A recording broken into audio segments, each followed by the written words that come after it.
Nesse vídeo aqui eu vou falar um pouco sobre a parte da instalação e configuração inicial aqui do Elementor dentro do projeto local que a gente está começando a configurar. Inicialmente a gente vai trabalhar muito com a versão inicial do Elementor, que é a versão gratuita ali, e vai conversar muito sobre como que o Elementor vai rodar, como que ele funciona, até mesmo um pouco mais tecnicamente e como que ele vai funcionar em conjunto com outros tipos de tema, como por exemplo o Sage. Então o primeiro passo que a gente vai fazer é, só recapitulando, esse projeto nosso ele está sendo rodado com Docker de uma forma local, ele está com o tema do Sage dentro aqui do WordPress. Então qual que é a ideia? Ele está rodando dessa forma, não tem nenhum tipo de customização atualmente. Eu quero ter uma forma híbrida, tanto a possibilidade de conseguir trabalhar em customizações de uma forma um pouco mais planejada, um pouco mais detalhado, e aí entra o tema do Sage, e ao mesmo tempo também ter possibilidade de fazer landing pages, customizações de uma maneira muito mais rápida, e aí que vai entrar o Elementor também, tá? Então aqui nesse processo, o que a gente vai fazer? Vamos, primeiro ponto, a gente vai instalar o Elementor, vamos pesquisar aqui na biblioteca do WordPress, clicar em instalar, vamos ativar, e por enquanto a gente não vai realizar essa configuração por aqui. Vamos pular todas as etapas daqui de configuração do que ele traz aqui. Como a gente vai usar a versão gratuita atualmente, a gente não vai vincular nenhuma conta por enquanto. Por padrão, ele já vem uma página inicial aqui dentro do WordPress para que a gente possa acessar e tentar trabalhar algum tipo de modificação. Eu posso fazer de algumas formas. Eu posso tanto tentar utilizar um modelo padrão aqui que vai ter, que o próprio Elementor ele já disponibiliza. Algumas opções são na versão Pro e aqui possui uma versão inicial. Mas para fazer esse processo, eu preciso fazer a vinculação com uma conta aqui inicial. Então esse não é o objetivo. Então eu vou criar aqui manualmente. Basicamente eu vou clicar aqui, vou criar um container com, por exemplo, 2 colunas inicialmente, e aqui de um lado da coluna eu vou adicionar o título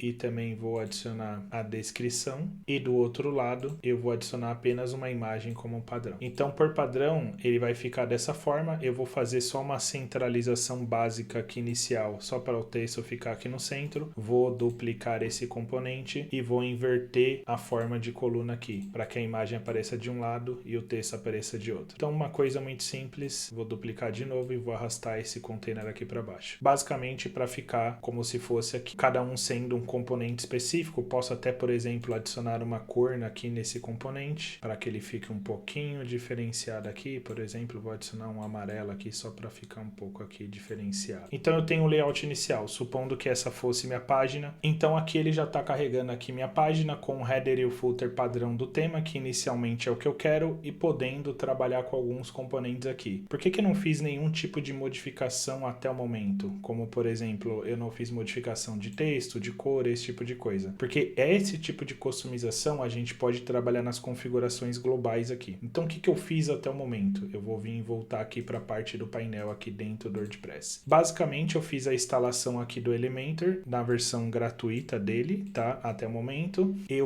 Criei uma página inicial aqui, então essa página de exemplo aqui eu vou até deletar. Essa página aqui do Elementor eu vou até renomear ela, teste Elementor, vou fazer a atualização dela. Então eu tenho uma página inicial com o Elementor, você consegue ver a diferença. Essa página aqui que não tem o Elementor de política de privacidade, ele está aparecendo dessa forma. Já a página que tem o Elementor aqui, ele está aparecendo dessa configuração inicial. Com isso eu tenho aquele sistema híbrido que eu acabei de falar, né? Eu consigo ter páginas dentro do Elementor, consigo ter páginas fora do Elementor. Eu conseguiria ter uma landing page dentro do Elementor e a parte do meu blog totalmente fora dentro do tema, ou trabalhar qualquer outro tipo de modificação. Então a ideia inicial seria exatamente essa. Agora falando aqui um pouco tecnicamente até como que funciona aqui o Elementor dentro do projeto. O Elementor ele traz aqui a possibilidade da gente fazer algum tipo de modificações, criar modelos, esse tipo de coisa, e trazer um reaproveitamento ali para o nosso projeto de uma forma geral. Inicialmente a gente não vai entrar em especificações relacionadas à construção da página ali dentro do Elementor. Eu acho que vale um vídeo específico mais para falar sobre isso, mas nesse vídeo inicial eu acho que seria interessante a gente falar muito sobre a parte de configuração inicial do Elementor, que é basicamente instalei como que vai funcionar esse processo. Então alguns pontos importantes aqui para a gente entender é, quando você instala o Elementor, você pode escolher em quais páginas que ele vai trazer essa possibilidade ou não. Na verdade não é quais páginas, na verdade é quais post type que ele vai habilitar essa opção ou não. Hoje na página está habilitado, então sempre que você for criar uma página, eu tenho a possibilidade de converter essa página para uma edição de Elementor. Da mesma forma que em post, eu também tenho essa possibilidade de, quando eu for criar um post, converter. Então, se eu desabilitar essa opção e deixar ela apenas disponível para a página, quando eu recarregar post, ele não vai trazer essa opção. Ou seja, o post ele não vai ter a possibilidade de carregar uma página em Elementor.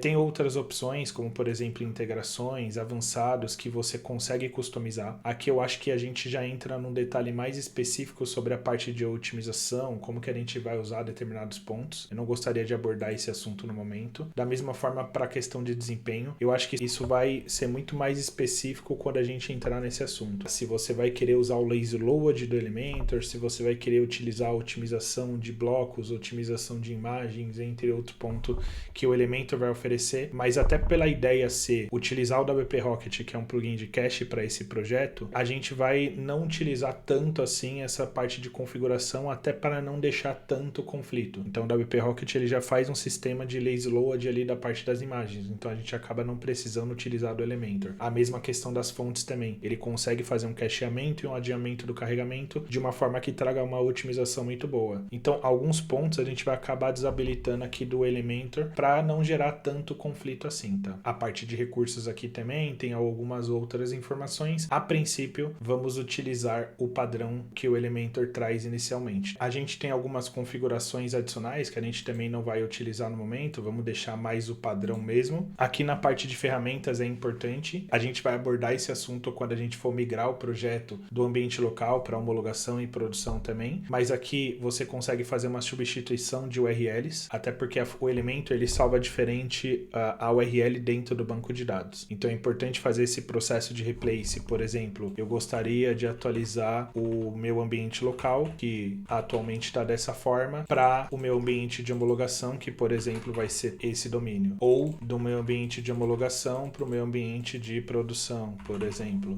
Então eu acho que isso é uma opção aqui que depois a gente vai trabalhar. Junto com isso também, quando você faz modificações dentro do Elementor, ele faz um cacheamento desses containers e dessas informações separado por blocos e separado por páginas. Então o ideal é que quando você faça migrações, transições, deploys ou até mesmo atualização, você também faça a atualização aqui dos elementos e também das bibliotecas aqui para que ele possa apagar isso dentro do servidor e começar a recriar novamente. Isso é muito mais quando a gente está falando de produção. E aí só para mostrar um pouco aonde ele salva essas informações, se a gente voltar aqui na pasta do WP Content, a gente vai ter uploads, vai ter Elementor e a gente vai ver que tem algumas pastas aqui. A partir do momento que eu tô dentro dessa pasta de Elementor e eu começar a acessar as páginas aqui que tem algum tipo de container com Elementor, ele começa a criar o cacheamento, tá vendo? Aqui ele já criou o CSS dessa página aqui específico e se tivesse imagem, alguma coisa do tipo, ele poderia até criar esse builder também com as customizações, tá? Então toda vez que eu venho aqui e limpo esse processo de cache, ele vai resetar aqui essa parte. Então isso é importante para ele recriando esse processo, mas a gente pode abordar isso um pouco mais para frente também. Aqui ele tem algumas informações do sistema, que ele mostra aqui se está com a versão disponível, se ele está com o recurso necessário, enfim, é importante para a gente saber se vai rodar corretamente aqui o Elementor, se não vai gerar algum conflito. Você tem a opção de adicionar fontes, ícones e código personalizado, caso você esteja utilizando a versão Pro, que a princípio não é essa ideia, tá? Então a gente não vai usar esse ponto. E querendo ou não, a versão inicial ela é um pouco mais limitada, tanto de recurso, tanto de configurações ali. Então a gente vai acabar sendo um pouco limitado nesse ponto. Basicamente, na versão inicial aqui do Elementor, a gente vai ter muito mais essa limitação de configurações que a gente acabou de abordar. Eu tenho uma versão inicial que eu consigo trabalhar, mas eu tenho muitas limitações. Então, por exemplo, eu quero definir variáveis globais, a fonte global, a cor global, o tamanho da fonte global, para que eu possa reutilizar e reaproveitar isso como padrão do meu componente, do meu tema. Eu teria que usar a versão Pro. Então a ideia é que eu vou criar um próximo vídeo abordando esse tema aí de adicionando o Elementor Pro e as diferenças entre ele para a gente conseguir fazer a configuração e a customização aí também para a gente trabalhar nesse ponto. Então, recapitulando o que a gente fez até agora. A gente fez a configuração do meu ambiente local utilizando o Docker, instalamos o WordPress dentro desse ambiente que está rodando em Docker, utilizando a imagem do WordPress que é compatível, que tem a versão do PHP correta.